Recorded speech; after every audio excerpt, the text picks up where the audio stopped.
Yeah, so let's get started.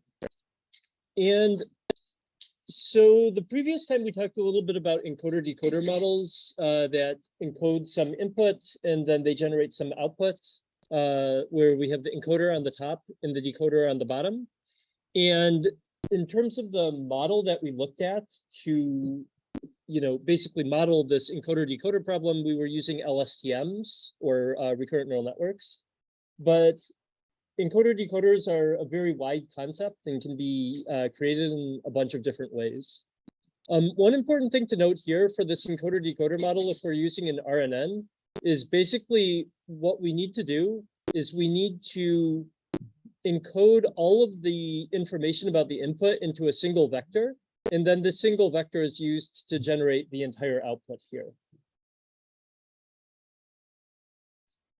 However, there's a problem with this. This is a very famous quote from the first workshop on representation learning for NLP, which is, you can't cram the meaning of a whole bleeping sentence into a single bleeping vector. This was not actually bleeped, I think, when it was said originally, but for the children. in case we have the children learning about attention. So basically what attention tells us or asks is, what if we were able to use multiple vectors based on the length of the sentence? So instead of taking this as an example and turning it into one vector, we take this as an example and turn it into several vectors. And another example of why we might want to do this is kind of one of the famous sequence-to-sequence tasks is one of the famous sequence tasks is machine translation. And if people here know another language, let's try to do a little bit of translation, okay?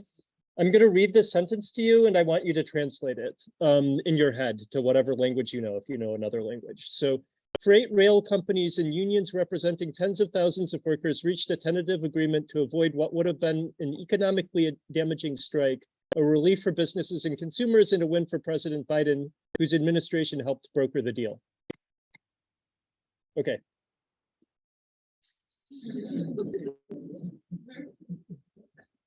All set? That's a little bit hard, right? But if I put this in front of you and gave you, a minute or two, that'd probably be a lot easier, right? Because you don't need to remember all of the information in your head, and you can go back and reference it. And that's the basic idea of attention. Another good example is something like question answering over Wikipedia, or let's say question answering over the class slides for this class, which everybody is probably going to be doing in approximately 24 hours or whatever. There, if you remember all of the content from the lecture, that's great. But in reality, it helps a lot to have the question that's going to be asked before you start trying to answer the question. So I'm hoping that not everybody does this, but I'm sure that at least some percentage of the people reads the question, hits Control F on the slides, and tries to, find the relevant section to answer the question, right? And so, in a way, that's also another thing that attention enables you to do. It allows you to look at the relevant parts when you're trying to go in and make an answer. So that's kind of the motivation for why we would want a model like this. And as I said, the name of the model is attention. And how do we turn this intuition into something that we can actually use? So the basic idea is that we encode each word in a sentence into a vector. And then in particular for sequence models, at the very least, when decoding and generating things with the decoder, we perform a linear combination of these vectors weighted by something called attention weights, which are then used to combine together the vectors in an appropriate way and pick the next word. So this is the general framework for attention. So let's say we're talking about an encoder-decoder model. In an encoder-decoder model, let's say Japanese is our input and English is our output. And we have already translated two words, I and hate. and we now want to translate the next word. What we do is we take this vector here, the last vector in like an RNN style encoder, and we use this as a query vector to decide which key vectors and we compare it to something called key vectors to decide which content we'll be attending to. So here in this particular case, in this encoder-decoder model, this is called the query vector. And all of the vectors in the input are called the key vectors. So then another thing that we do, or the next thing that we do, is for each query key pair, we calculate a weight. And the important thing is the calculation is the same for every key vector. So we always take in one query vector and one key vector and calculate the weight for that pair. However, we have 4 key vectors here, so we're going to be calculating this weight 4 times using the same function but different key vectors as input every time. And that gives us something like you know, a weight for each of these: 2.1 minus 0.1, 0.3 minus 1.0. And then finally, because we'd like to have kind of a nice function to be making this combination, we run this through a softmax, which normalizes these to be between 0 and 1, add up to 1. So now this allows us to kind of interpolate between the information that corresponds to these key vectors. So what do I mean by interpolation? In order to talk about interpolation, we add another concept, which are called value vectors. And these value vectors, in the case of a like standard encoder-decoder model, are the same as the key vectors. They're just the encoder hidden states. Or they can be just the encoder hidden states. And so we take all of these vectors, we multiply them by the appropriate weights, and we combine them into a single vector. And now the single vector can be used to make any decision that we want. So we can concatenate this vector together with, you know, the decoder hidden state and make a, use this in any part of the model. So we could use it to predict the next word, for example. So why is this good? The reason why this is a good thing to do is because now we no longer have the pressure to focus on or to compress all of the information from, for example, a very long sentence into a single vector, and rather we can dynamically decide which information we'd like to use when we're doing something like translation. So in this case, this is English to French translation, and every time we generate the French word, the lighter values here are the things that have a higher score according to attention. And so we can see, like right at the very beginning, it kind of focuses on the first word. Then when it translates accord, we have this be agreement. And then you can see that in English, we say European Economic Area, but in French, it's in the opposite direction. So it actually kind of inverts the order with which we're paying attention to the words. And then we go down here, we can also see that it is able to focus on 2 different words at the same time while making the decision about what to generate next. So this is the basic idea. It's actually not that difficult to implement either. It's more, it's basically implementing these functions here. I'm going to have an actual code example later when we talk about transformers, but are there any questions so far? Yeah. So if I want to look at it intuitively, what's happening is I use my current decoder state as to find out what part of the encoder state I to pay attention to. I use both of those to calculate the attention rate of normalized weights. So now we know how much information we need to gather to which encoder part, and the final, this multiplication is actually paying the attention. This, yeah, so yeah, that description is basically correct. We have the query vector, which is the decoder state, the key vectors, which are the encoder states. From these, we calculate the weights, we normalize them, and then we use these normalized weights to multiply to the value vectors, which in this case are also the encoder states. And that gives us a linear combination that we're going to use. Yeah. Okay. Cool. Any other questions? Really long sentences when you're doing self-attention, is there any chance that the resulting attention value is noisy because it's dependent on so many things? Yeah, so there was a good question. So for really long sentences, is there a chance that the value becomes noisy because it's attending to very long sequences? The answer is yes, there's always that possibility. It really depends on how indicative the decoder state is of what you should be paying attention to. For example, if the decoder,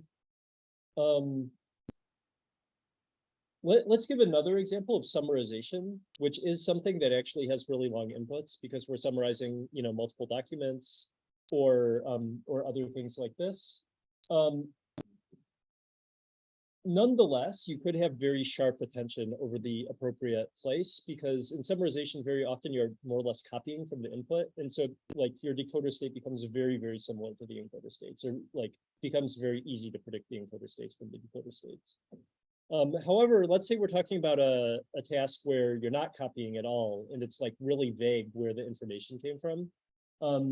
If it's really vague where the information came from, your attention may be spread out completely. Just to give one example of this, like look at when it's generating the period, you see the attention spread out like all over the place. And that's probably because it's just relying on the decoder to know that that's the end of the sentence and not actually paying attention to anything in the encoders. So I wouldn't say it's necessarily a long versus short problem. I think it's more of an ambiguous versus unambiguous problem.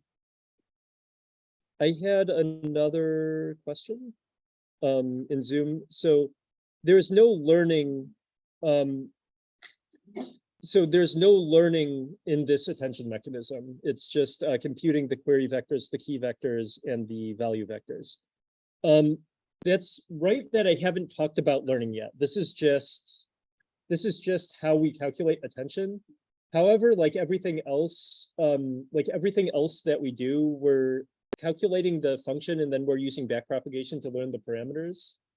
And the backpropagation, the parameters that go into calculating this attention function are the parameters of this decoder that we have here, or the parameters of this encoder that we have here. So there are like parameters that could be learned within this attention function. The attention function itself here, like this part is often deterministic. So. Then another question was, what is a fundamental difference between an MLP and an attention network? Because they're both calculating weights with regards to the input. And does attention promise a better performance compared to an MLP? So actually you can use an MLP as part of attention. So like this gear here, I'm going to talk about a few attention functions soon. And this gear here could be, it could be an MLP, it could be another function. I'd say like attention is basically defined by the fact that you're doing an element-wise comparison between queries and keys, calculating these weights, taking the softmax, and then combining. So it's kind of like maybe a more complicated thing than just an MLP. And then I got a final question, which is in the example, we're translating from English to French. So the rows should add to 1. And yes, that is correct. The rows should add to 1. Cool. I will move on to the next thing. So attention score functions, like in the example that I just gave, we had some gears. And the gears represented an attention function, but I left that underspecified. So how do we actually calculate it? Basically, it needs to be a query and a key and output a score. So these are 2 vectors, and then we output a scalar. The original work on attention basically used a multi-layer perceptron. So they concatenated the query and key vector, multiplied it by a weight matrix, did a nonlinearity, and then multiplied this by a weight vector to get a scalar.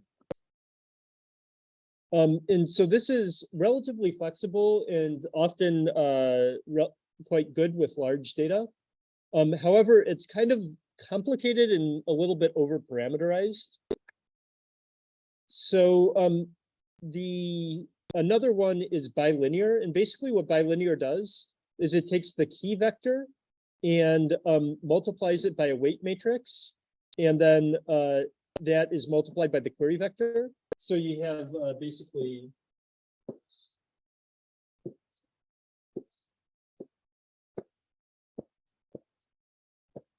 something that looks like this, and this gives you, so this would be query transpose P and weight.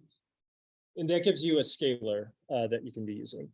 This is the most widely used method now. It's the method that's used in transformers also.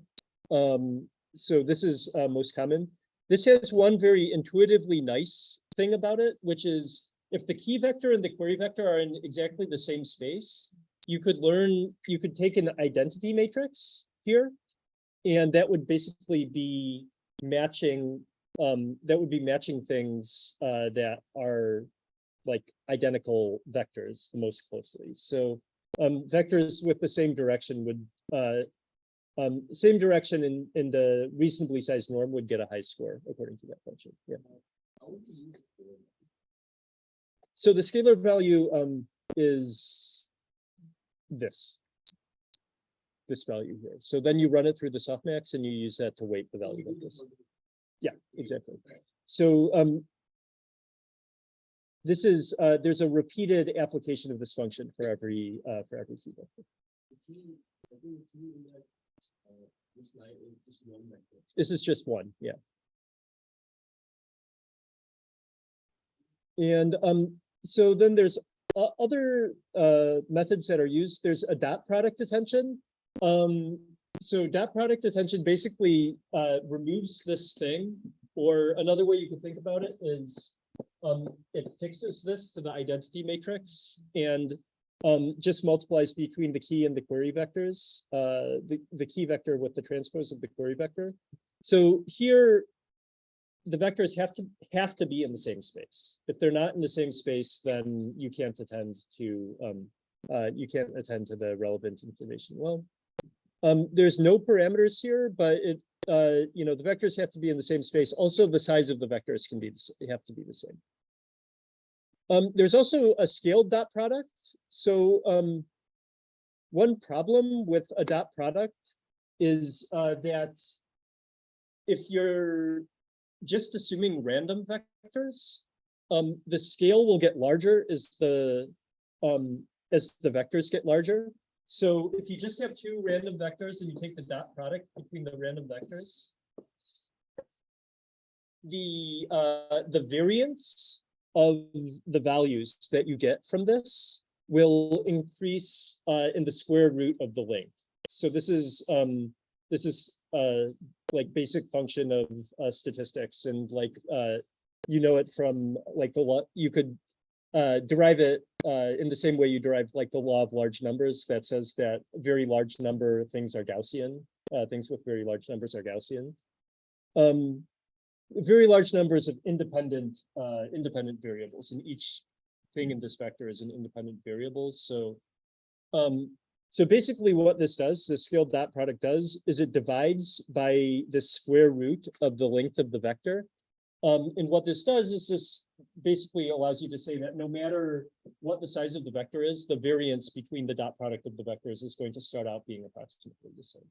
Yeah. And the question about calculating potential. Yeah. Why do you have separate key and value vectors? Why don't you just take a weighted sum of the key vectors of calculus and both encoder state? So the question is, why do we have value vectors and key vectors? Why do we have a distinction? Yeah. So in this example, they're the same, but in other models, they're different. So I wanted to make the distinction between them now, so we could go back to a.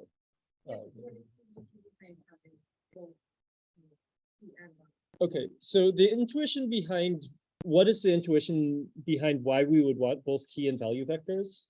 The intuition is that the information that you need to decide what to pay attention to might be different than the information that you need to make the actual decision that you're trying to make with the information that you are extracting from that word. So just to give an example, let's go back to the task of summarization. For summarization, let's say a relatively good strategy in many cases in summarization is just to keep on copying once you've started copying. You know, sometimes you don't need to do that, but very often you just want to keep on copying. So in the key vector, what you would need to do is you would need to identify similar spans that you saw in the input. So the key vector would allow you to find, like, let's say this is an example. And this is. The key vector would need to allow you to find, like, this thing in the input. But what you need to actually make the next decision is rather something that would allow you to easily predict the next word, like and. So like basically those are two distinct varieties of information, so it makes sense to treat the two vectors separately.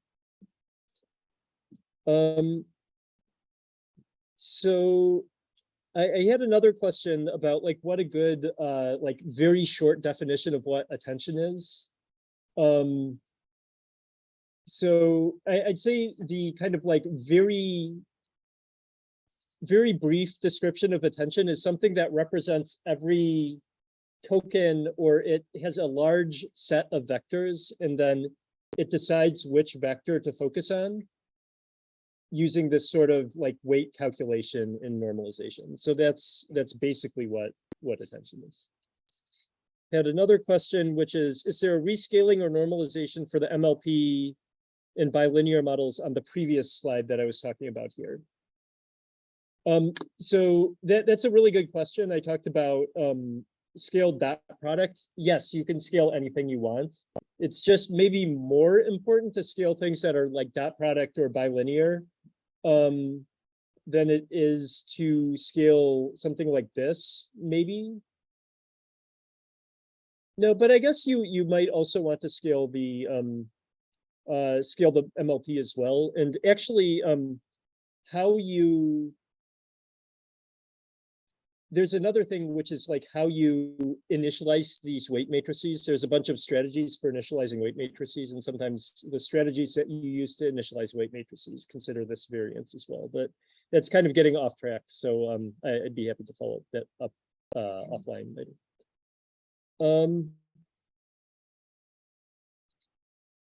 So I had another question. What if we want to calculate the attention between X and Y? Is there a difference between the sum? Is there a difference between the attention of calculating X as the query and the key and value is Y versus the query being Y and the key and value being X?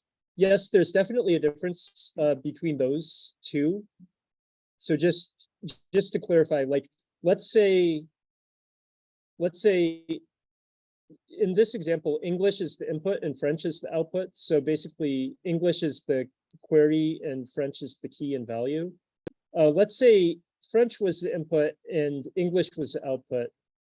If that was the case, then this would be the query and this would be the key. And there is definitely a difference between the two because like just the direction of normalization is different. So in this example here, the rows are normalized, but in the direction here, the column, in the other direction, the columns would be normalized. So there's definitely a difference. Cool. Okay, so these are some common functions. It's you know, they could be anything else. Anything that takes in two vectors and outputs a scalar would be fair game to use here. But these are the most commonly used ones. Okay, so up until now, I've been talking about a case where we had a decoder, which was the query vector, and then an encoder, which had the key and value vectors. However, it's also possible to do something called self-attention. And in self-attention, basically each element in the sentence or in the of the collection of vectors attends to other elements. And what this allows you to do is this allows you to represent each word as the combination of any of the words in the sentence. And what this allows you to do is this allows you to do something like context-sensitive encodings. So each word is represented not just as the word itself, but the but the combination with other words.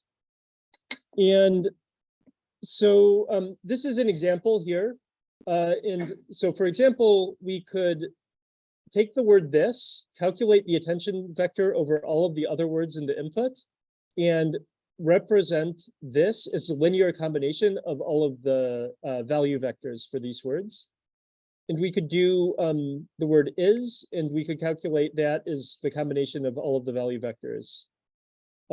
We could do that for the word and we could do that for the word example. Maybe a better example of when we would want to do something like this is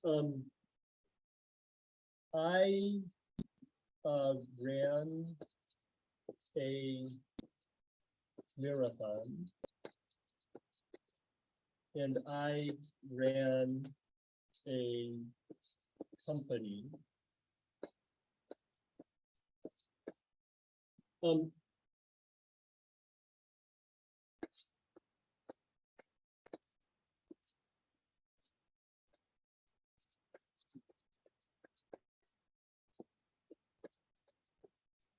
So if we have, I ran a marathon and I ran a company, if you speak another language, you can try to translate this into another language.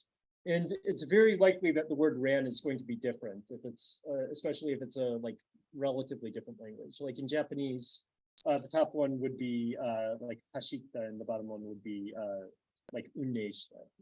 They're like completely different because the sense is different also. So if we want to decide between those two, a very efficient way of doing that is to say, this word is equal to ran plus marathon. This word is equal to ran plus company. And now there's no ambiguity in ran anymore because we know what the object of this is.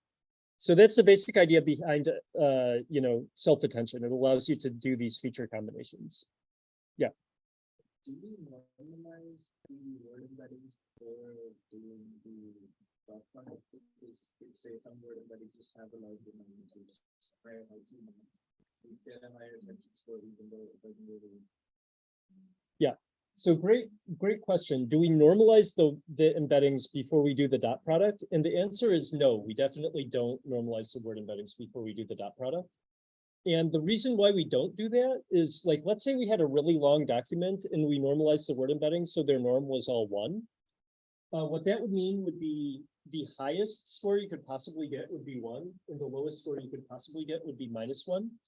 And then when you take the softmax, let's say there's 500 words in the input. The difference, the ratio of probability between this word and this word here would be this. So it would only be E squared larger than all of the others.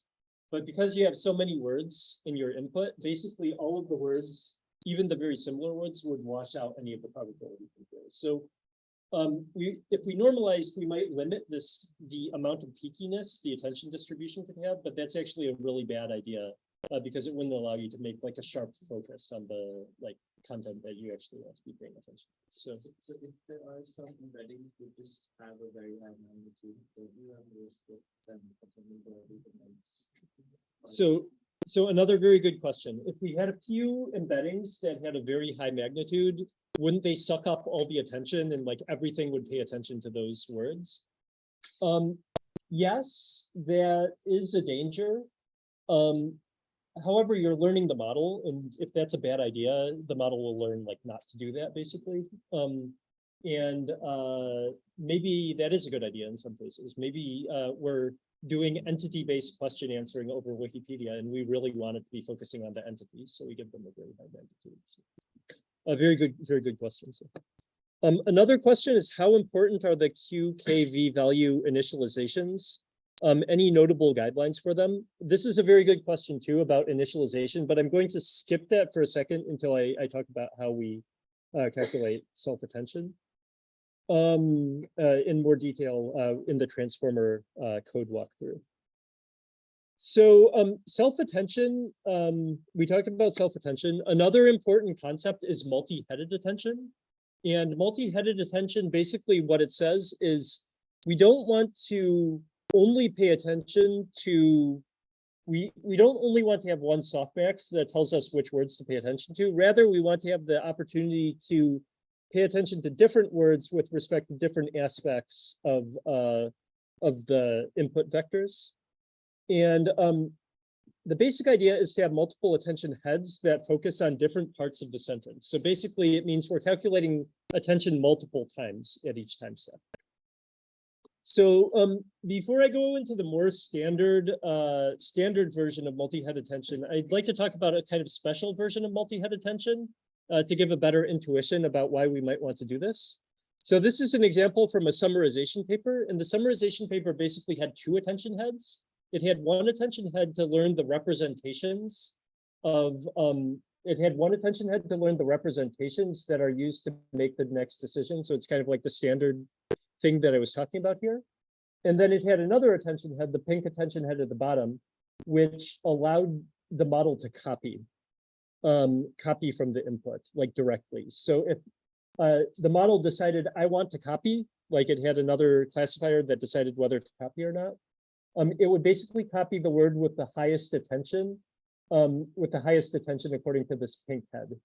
And what you can see is that it's the model, this was learned all end to end just to optimize the loss of the model. But you can see that the yellow head is kind of spread out across the entire input sequence, whereas the pink head is very sharply focused on individual words. And that kind of makes sense, right? Like to have a general idea of what you want to be generating next, it makes sense to have a general idea of the input. But to copy individual words, you really want to focus on like the next word that you should be copying. So this demonstrates how heads with different functions can be useful. The more famous version of multi-head attention is from the transformer models, and which I'm going to go all the way through, but basically this just gets 8 or 16 or whatever different attention heads and says, okay, now learn the parameters of these heads so that your model does as well as possible. And all of these are used to calculate representations. And this is an example from BERT. This is an example from the encoder of a machine translation model. And it has 8 different heads where each of these different colored things is the focus of each of the different attention heads. And in particular, it is focusing on the word, it's calculating the representation for the word making. And making is a kind of hard to translate word because it's like run, right? Like making a cake is different than making good time, which is different than like making a record or something like that. So because of this word making needs context to disambiguate, and you can see that some of the attention heads have focused on like more difficult, which is the object. It's like precisely what I wrote up here. But also some of the attention heads are just focusing on like the nearby neighbors. And the nearby neighbors also tell you things like what syntactic neighborhood did this appear in and other things like this. So probably the pink head is focusing a little bit more on syntax. The purple head is just passing information through from the previous time step. And then the other heads are kind of like pulling in information necessary to like do syntax and stuff. Yeah, sorry. Yeah. So the first example where we have different types of copy and were they specifically designed to function in that way, or did they just find that? So the question was, in the first example, were the heads specifically designed to be like copy heads and like representation heads? In this example, yes. It's also quite common, even if we're doing multi-head attention, to treat one head as like a special head. Like there's work by Emma Strubel, one of the assistant professors here, where they supervise just one of the heads to follow syntactic dependencies to make sure that you could like incorporate information about syntax into the models. So that's quite common. I also got a comment on Zoom. I just want to note that I saw it, that it's a bit hard to hear when I'm far away, so I'll try to stay close to the mic. Yeah. Yeah. these heads like deterministically designed, like head 1 does particular task and then head 2 does particular task. And if you have done in multi-headed attention, it has been observed that multiple heads learn the same thing and they're redundant in some ways, which are very complex. Yeah. So sometimes they are specifically designed, like the example on top here. Most of the time they are not. So they're just led to roam free and learn whatever they need to learn. The follow-up question is, wouldn't they be somewhat redundant if you allowed them to do that? And the answer is actually yes. And it's been shown that if you try to force the heads away from each other a little bit through regularization, that actually gives you better results in some cases. So yeah, there's a paper that that basically does that called DBERTA, and it's one of the state-of-the-art models for English. Yeah. So just sort of curiosity, if you had a lot of heads, you might actually find out how many heads are useful for a problem. Yeah. Others get more done. So if you had lots of heads, you might also find how many heads are useful for a problem, or like how many distinct patterns are there, which is, yeah, definitely a good point. Yeah. The intuition that you for having separate key and query vectors is, I think, similar to the first example. Can you understand how is that different from, multi-headed attention? Oh, so the intuition for why we have different key and query vectors is similar to the first example. One is copy and something that's generalization, the other is clear them. Yeah, well, so that example was just like one example. You can think of other examples where deciding where to attend and deciding what information you need to predict the next word could be different. So I think I don't actually know of any study that has.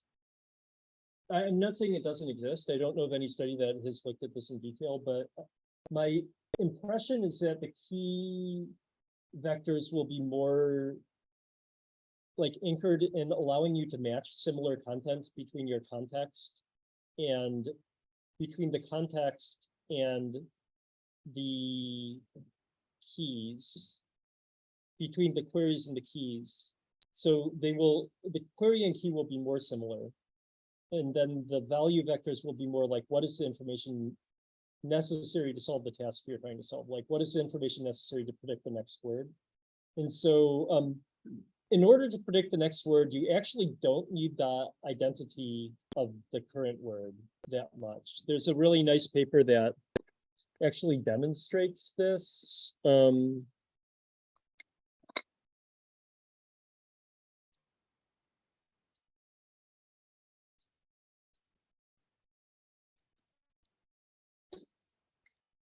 There's a very nice paper that demonstrates this by like comparing the translations, the information included in the representations of a translation model, a regular language model, and a masked language model. And they demonstrate that the information is relatively different because they're solving different translation tasks, or sorry, different prediction tasks. This is a figure 1 here. Because of that, like, you can tell that like the information needed to make predictions is relatively different than the information needed to decide where you should be paying attention to, I guess. So that's just another example. I have several questions in Zoom. So how to decide how many heads that we might need when using multi-head attention? So that's another really good question. I'd say in the end, it's probably an empirical question that has to do with like how many pieces of information you need to pull in.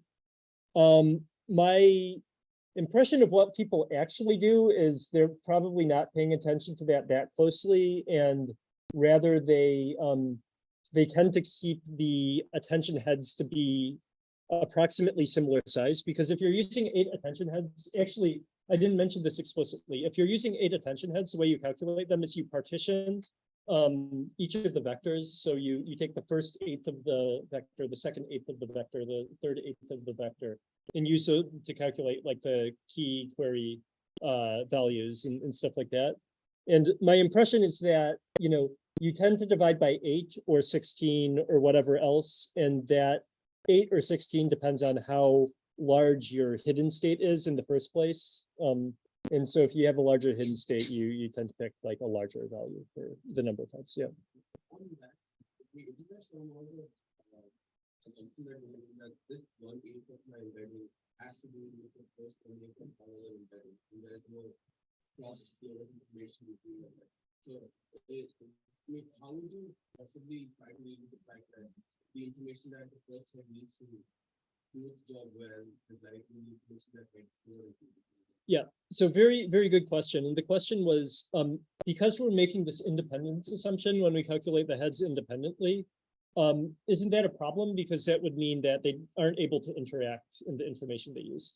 That is a problem if you're just using multi-head attention, but let me talk about transformer models in a second, and they actually solve that problem. Yeah, one more question. Yeah. So to clarify, so you partition the board embedding. Mhm.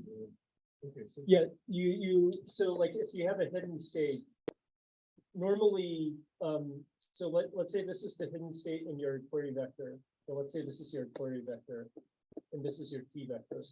Normally, you just calculate the dot product between them, but instead you partition it into like 8, like let's say 4 pieces. If you have 4 heads, and then you calculate the dot products between these, between these. right, and the value vector that's giving the same. And then you use the first 1/4. So you have the value vector over here. You also partition that. And then you use the attention over the first ones to calculate the combination of the first quarter of the value vectors. I have a few more questions.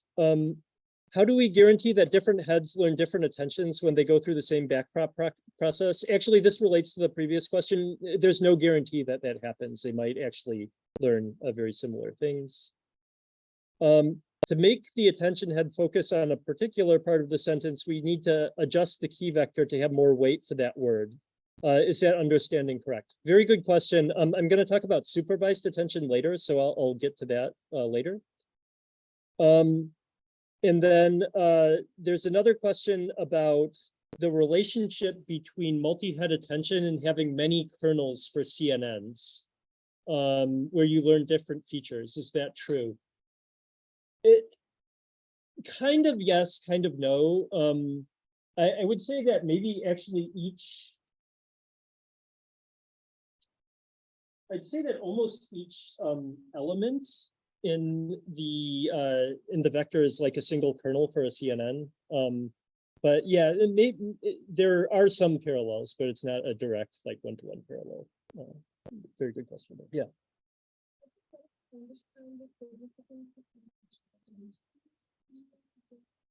How do we understand the significance of each attention that we're getting? That's a good question, but I think I'm going to get to it later, so I can go back. And I'm not going to get to it completely, so I'll get back to that. Okay. So now I'd like to get onto transformer models, and I intentionally, like transformer models are a huge thing in NLP nowadays. I intentionally don't talk about them first. I instead intentionally talk about different types of attention and stuff like this, because I think it's important to understand what a transformer model is based on the design decisions that went into it. But the transformer models are basically a model that's based entirely, it's a model for sequence encoding. So if you remember what sequence encoding is, it's basically taking a sequence of tokens and converting it into a sequence of vectors. So one vector per token. And it is based entirely on basically 3 different functions. The first one is multi-head attention. The second one is a residual connection and layer normalization. And the third one is a feed-forward network. And there's 2 varieties of transformers, the transformer encoder. And the transformer encoder is something that does self-attention over only a single string. It does self-attention over a single string.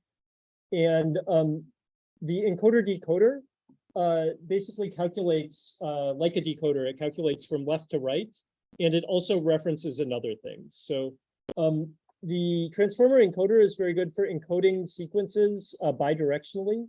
And the encoder decoder is very good for generating sequences from left to right. So why are people so excited about transformers? One reason is empirically they seem to be pretty effective with respect to accuracy. At the very least, they're as good as anything else we have, or as most things that we have. And, you know, and they might even be better than other things like RNNs. Another thing is that they're very fast, especially on large hardware, with a few caveats. So because they're based on matrix multiplications, they don't have a problem that we have in RNNs, where like the next calculation is conditioned on the previous calculation, so we can calculate like everything in parallel, which is a nice thing. So one important other thing that they add is this positional encoding. And basically, the easiest way to think about a positional encoding is normally we have word embeddings, where the word embeddings are basically like an embedding for the word this, an embedding for the word is, an embedding for the word and, an embedding for the word example. So this is the normal way we like look up embeddings when we're calculating something. Positional encodings are basically, we add something, we either like add them together or we concatenate them. Usually we add them together. And that's saying like, this is the first word, this is the second word, this is the third word, and this is the fourth word. And we didn't add these in RNNs traditionally, but these are an essential component for transformers. Does anyone have an idea why we would need these? Yeah. Yeah, to give it some sense of order, right. And the reason why is because if we didn't have these, actually because of the way self-attention works, we could say a big dog, and small dog.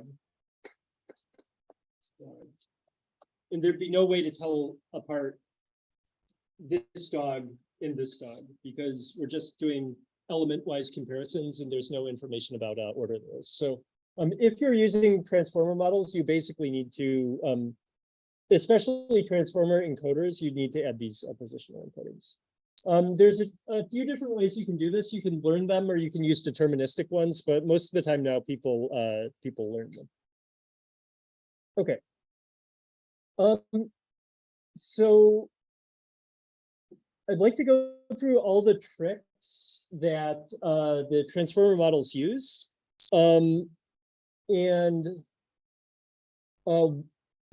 is self-attention. So I already talked about, sorry, I got a question. Why is a transformer model called a transformer?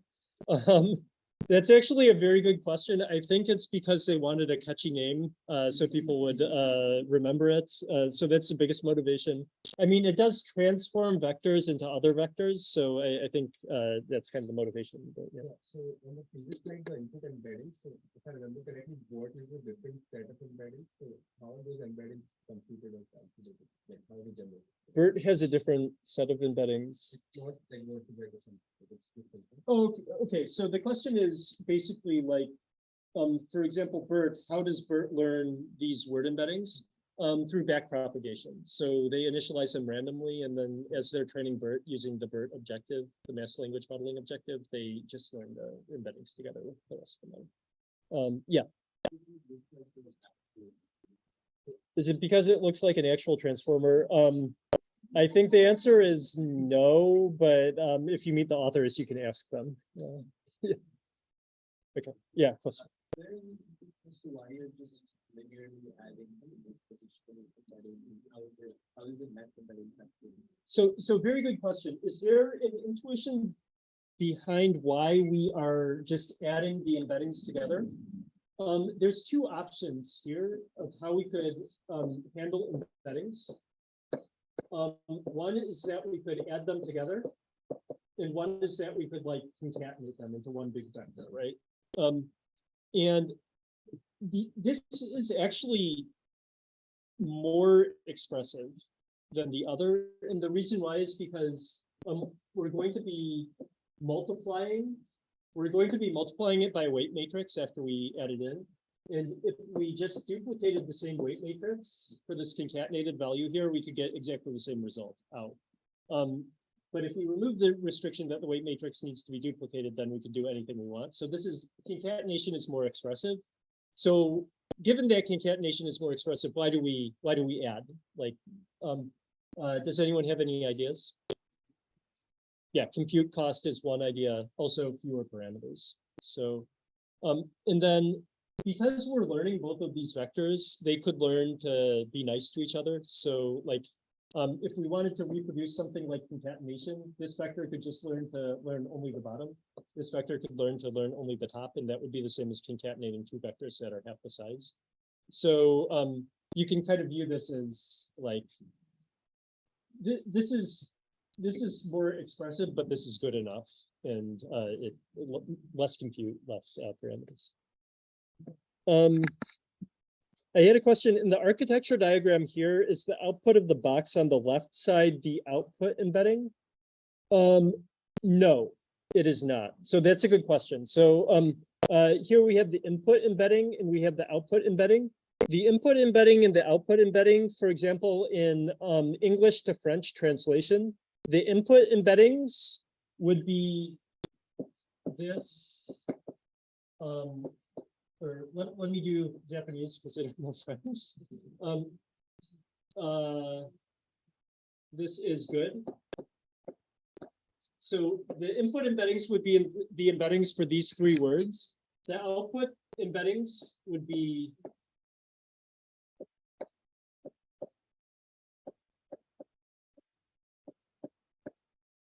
the output embeddings would be the start of sentence symbol followed by the translation. And so it's basically the word embeddings for the output sentence is what they mean by input embeddings here. Great. Okay, so let me go into all the things that go into this model. So the first one is self-attention, which we already talked about. If you go back here, you see there are two places where we're doing self-attention. The bottom two things here are self-attention over the input side and the output side. Oh, sorry, I forgot one really important thing. So this here, this sequence of multi-head attention, add and layer norm, feed forward, add and layer norm is one transformer layer. And then we repeat this multiple times.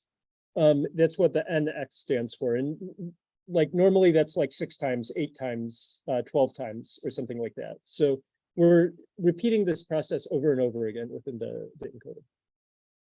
So the first element of each layer is self-attention. So it's basically combining information from the output of the previous layer or from the embeddings or something like this.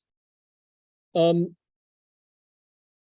next trick is multi-head attention. So for example, for translation, they used 8 attention heads. They did try different numbers of attention heads, and 8 was like how many they needed to get the best accuracy. Another thing is they're using normalized dot product attention, but actually I realize they call it normalized dot product attention in the paper, but it's actually normalized bilinear attention. And the reason why is because basically they have a query vector and they multiply it by query parameters. They have a key vector and they multiply it by key parameters. And then they have a softmax. And then they have the value vector and they multiply it by value parameters.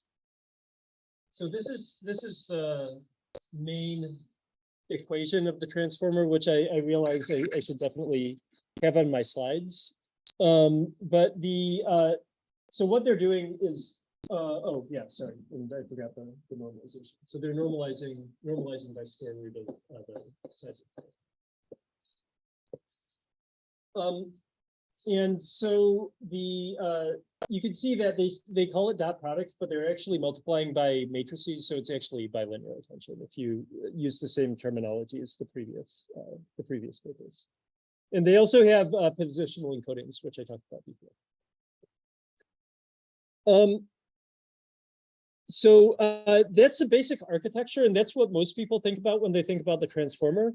However, there's actually a whole lot of other things that they had to put in there to make it work really well. The name of the paper is "Attention is All You Need." I'm sure a lot of people have heard this, or you've heard of like "X is All You Need," which all came from "Attention is All You Need." But in fact, the better title of the paper would have been "Attention is All You Need," but you also need a special training strategy, layer normalization, feed-forward network, and all the other things that they added. So it's not quite "Attention is All You Need," but they did remove the RNN. So maybe "Attention is All You Need" is a better paper title than we aren't using RNNs. So another thing is layer normalization. And basically what layer normalization does is it modifies the variance, the mean and variance of the output embeddings. And the reason why you want to do this is if you get embeddings that are like very, very large in scale or very, very small in scale, that can have a negative effect on the following layers. So just to give an example, let's say we got, we had a discussion before. Let's say we got one thing that had a very large value, and then we had other things like 2, 1, 0 in terms of the attention scores. If we then took the attention scores and turned them into the attention values by running them through the softmax, this would be like 0.999990, close enough to 0, close enough to 0, close enough to 0. So basically, you'd have an extremely peaky attention distribution, and that would modify your gradient flow. So, or that would change your gradient flow. So basically, no gradient flowed back to the earlier layers. Training would stop, and your model wouldn't be trained properly. So layer normalization basically normalizes things into a reasonable range with a few learnable parameters. Another thing they have is a specialized training schedule. And this is really important to get transformer models to work properly. This is called the Adam W optimizer that you'll also implement in the assignment. I'm not going to go into all of the details, but basically the schedule looks like this. It goes up and then it goes down. And the reason why is because if you start with a high learning rate for transformers, right at the very beginning, you can get very large gradients that move you in strange directions, and the training basically crashes, doesn't work well. So you start out very briefly, and then you scale up to a large enough rate, and then you gradually decrease it to make the model converge well in the end. So that's another important trick. This isn't necessary for RNNs to get them to learn well. So yeah. So it has to do with like initialization of the matrices, and it's quite possible, like, let's say you initialize the matrices to have smaller values or other stuff like that, you could probably like overcome that issue. But in order to make that work, you need to initialize the matrices to be like exactly the right value. And like the layer norm and all the things are interacting, and this might be like just an easier way to around that. It's related to the old idea of an annealing schedule. Yeah. So the question was, is this related to an annealing schedule? And particularly the thing at the end is related to an annealing schedule. An annealing schedule is basically like you gradually decrease the temperature, or it comes from making steel, actually. Yeah. There's a physical process that they developed that for originally, to avoid fault bad minima. Yeah. And so steel, the name annealing comes from making steel, where you like gradually decrease the temperature of the steel so it doesn't like break and other things like this. Yeah, it gets in a bad minimum. And so this basically, by reducing the schedule, it allows you to learn fast enough at the beginning that you're able to learn well, but by the end, it prevents you from, like, let's say you got a mini batch full of data that's very strange or something like that. Let's say you got a mini batch full of data that's like all really long garbage sentences or something like that. You would want to prevent your model from jumping too far in that direction right at the end of training. And so that's what reducing the learning rate does for you. So I got another question. Maybe that's a great question on Zoom, but I'll answer it after we get through this. Another trick that they use specifically for translation is something called label smoothing. Label smoothing, the basic idea behind it is it's a way to train language models or sequence models, conditional generation models, to prevent them from becoming overconfident in their decisions. And the way you do this is normally what you're trying to do is you're trying to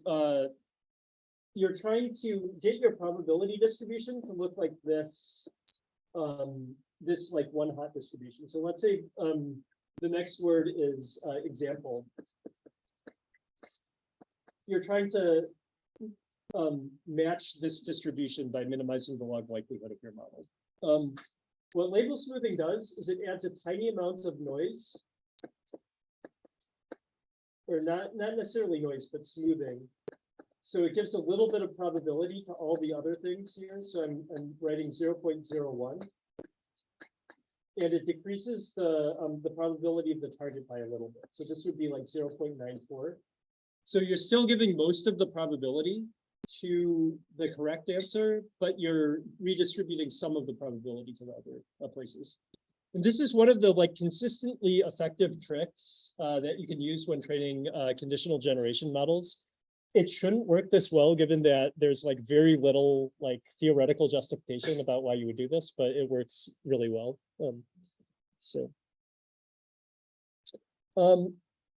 And then another thing is they use masking for efficient training. This isn't like really like a trick for optimizing your model appropriately, but it's just a way to calculate the transformer models efficiently.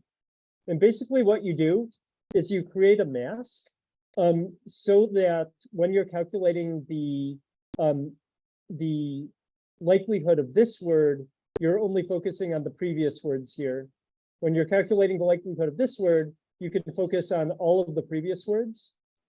When you're calculating the likelihood of this word, you focus on all of the previous words, like this. So you're never like using the representation of the same word to calculate the next one.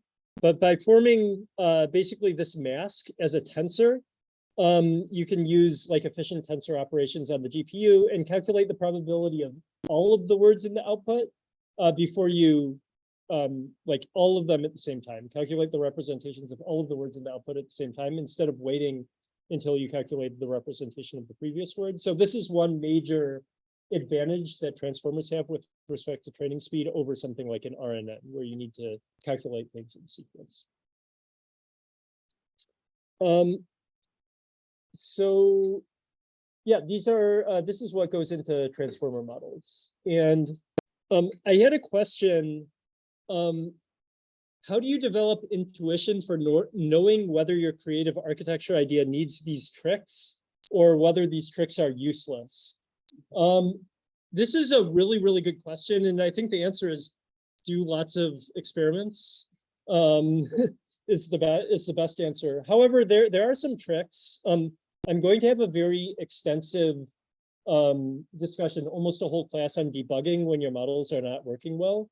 And figuring out which part of your model is failing is really, really useful in order to develop this kind of intuition. So just to give an example, if training is diverging, like on your training data set, you're seeing your loss go down and then go up again, then you're going to need some trick to stabilize. So I imagine what the transformer authors, because they're experts on training these models, saw was, well, we were training our model, but it was training well for a while, but then it was diverging. So in order to do that, we need to lower our learning rate, but we lower our learning rate and now it's not fitting the training set well. So maybe we need an alternative where we raise the lower learning rate and then we lower the learning rate. So basically identifying where the problems happen and then having a mapping in your mind from specific problems to specific solutions is probably how you can form that. Yeah.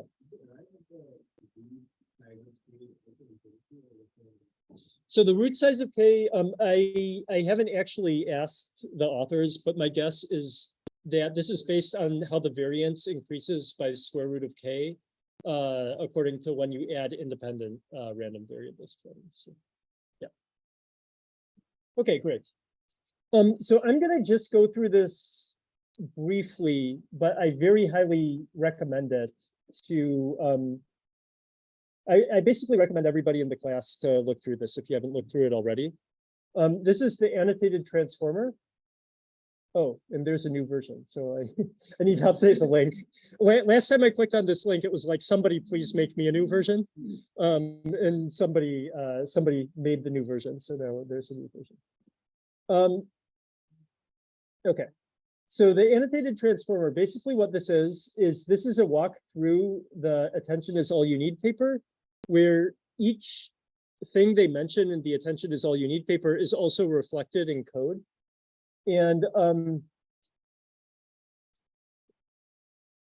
so basically, it goes through and shows you how each element of this paper can be reflected in code.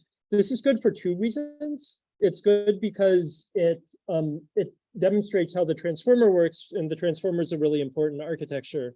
But in addition to that, it also shows you how you might start thinking about taking something that's written in a paper and converting it into code, which is also useful stuff. So it says skip this because we're just installing requirements and importing a whole bunch of things. So we'll skip, as they say. This is a lot more boilerplate than I saw previously. But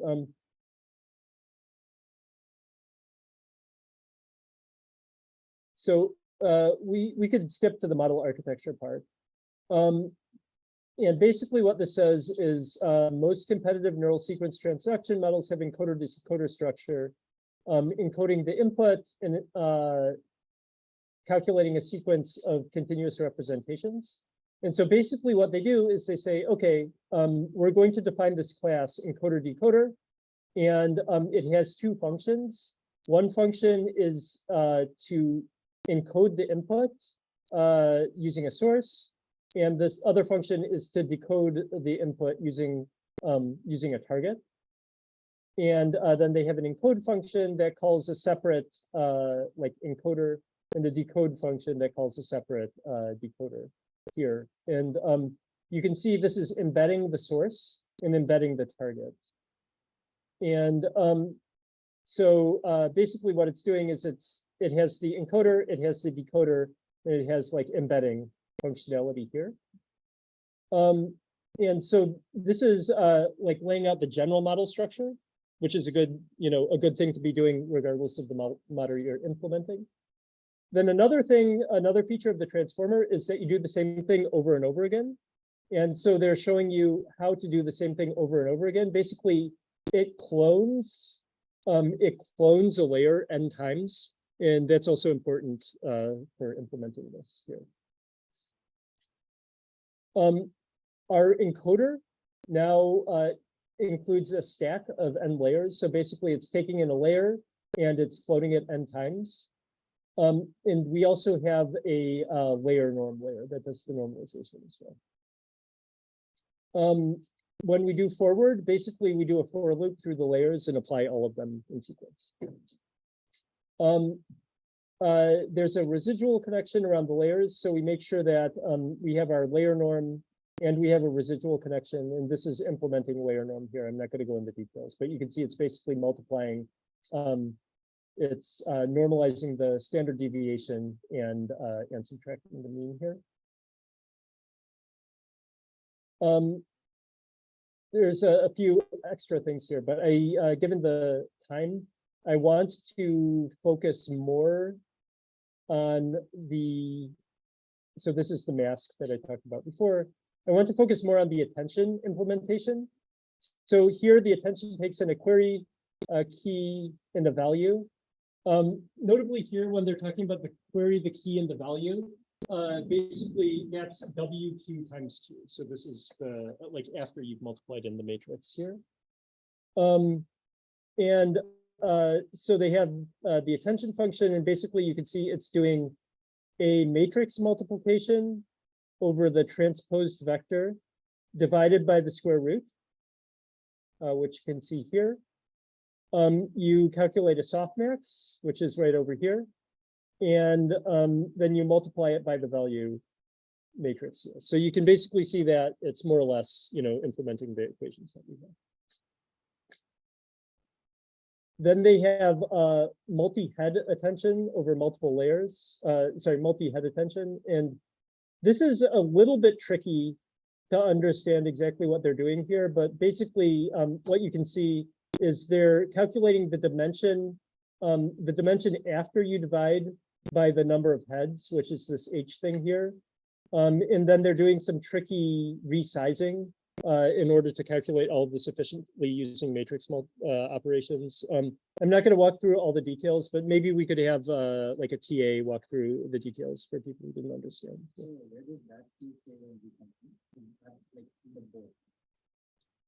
So this, the Q and the K come from whatever we are attending to, and whatever vectors we're attending to, and whatever vectors we're using to query. For self-attention, the query is the same as the key. Actually, I think this is going to be implemented below, so I can also show it.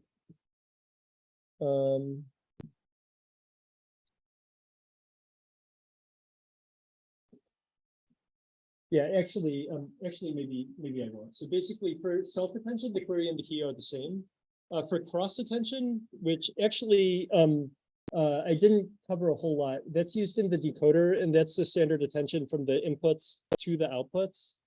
And in that case, the query is the output value, and the key and the value are the input values.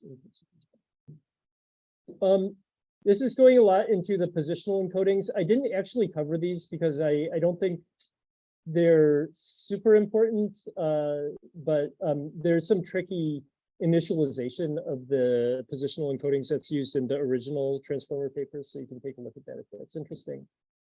And I think there's a lot more detail in here, but I have 4 minutes left, so I'm not going to go through that, but you can go through it yourself. It also has details of the training and other stuff.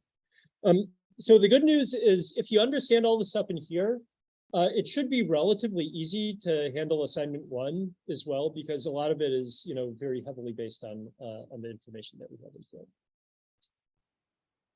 Okay. Cool. So before we wrap up, I'd just like to go back to very quickly go through some final things with extensions to attention. And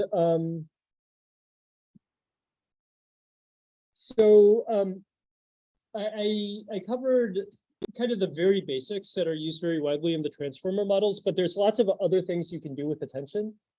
One thing that people have done with attention is they've tried to force attention to be contiguous. And the reason why is because attention from the last time tends to be correlated with attention from this time. And the way you can do this is you can add information about the previous attention when you calculate the next attention.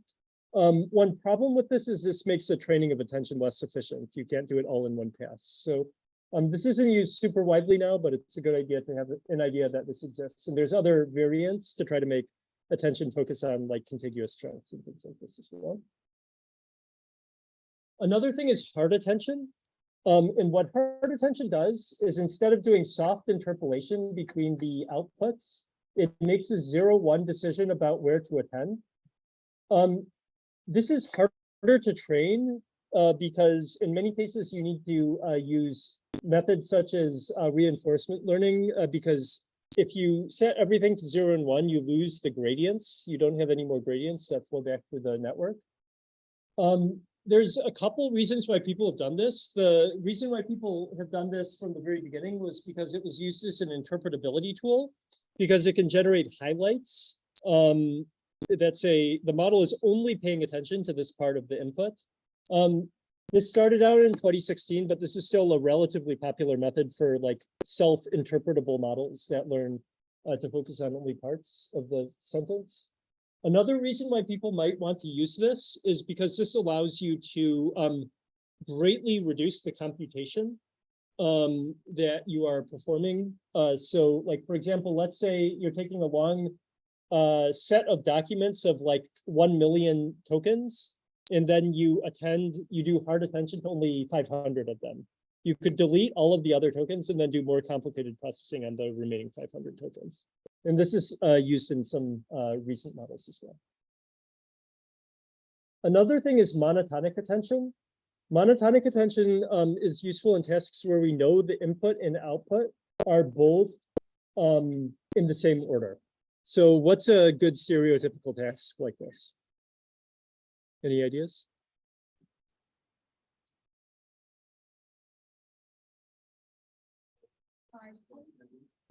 Post tagging, yes. Parsing, yeah, I guess so. Maybe a even better one is speech recognition, because we know that speech and the output text are going to be in the same order. Part of speech tagging has the additional constraint that you're only focusing on a single input, so you might not even need any attention at all. You could just focus on the appropriate word. So basically, it might look like this. You could force that the attention will only increase on the following ones. Another thing that's relatively widely used both at training time and just at test time is coverage.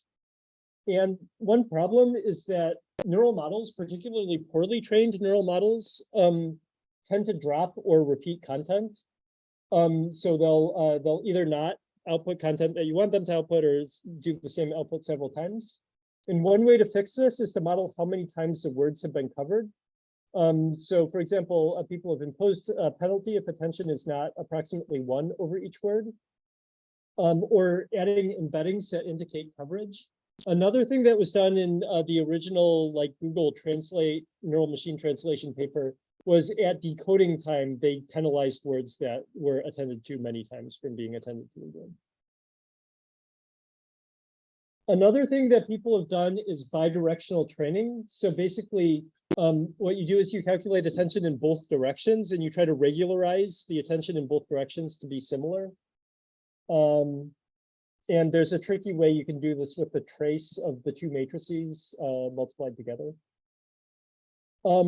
A final thing that I want to talk about is attention is not a good alignment, and it's quite common that attention won't, the things that are being attended to are not actually the things that are being used to map from the input to the output.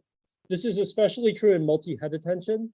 So this is an example where the attention matrices are like 1 off. So basically, you can see that they're not attending to the thing that you should be attending to, or that should be the output. And one way to fix this is through supervised training. And sometimes we can get gold standard alignments a priori. This could either be done through manual alignments, pre-training with a strong alignment model, or some heuristic about what you should be paying attention to. And then you can train the model to match these strong alignments. So basically, you have a regularization that penalizes the model when they don't match these supervised alignments. I've heard from people in the industry that if you want interpretable attention, that you could then be showing to users, for example, like in a machine translation system, say, like this is the word that the model focused on when it was translating this word. This is a very cheap and easy way to do it. You just annotate a few alignments and do supervised attention on one of your attention heads, and that allows you to do this. So that's all I have for today. We could have one quick question. Yeah, attention also on is there a reason why that happens often? Yeah, so that's a very good question. So attention is often 1 off because, like, for example, in order to predict the next word, especially if you're talking about multi-head attention, but not even that, in order to predict the next word, it's very often useful to know, in order to predict a word, it's very often useful to know the word that's directly after it, for example, because the words that's directly after it has the biggest influence on like the syntax of the current word, or syntactic disambiguation or something like that. So yeah. Okay, let me finish up because we're over time, but I'll be happy to answer the question up front afterwards. So yeah, thank you, everyone. And I had a question from Zoom. Will the TAs go over the annotated transformer code? I think that would be great to have a session where the TAs could go over that. I'll have to ask who would be willing to do it, but it sounds like a good idea. Thank you. Yeah, thanks.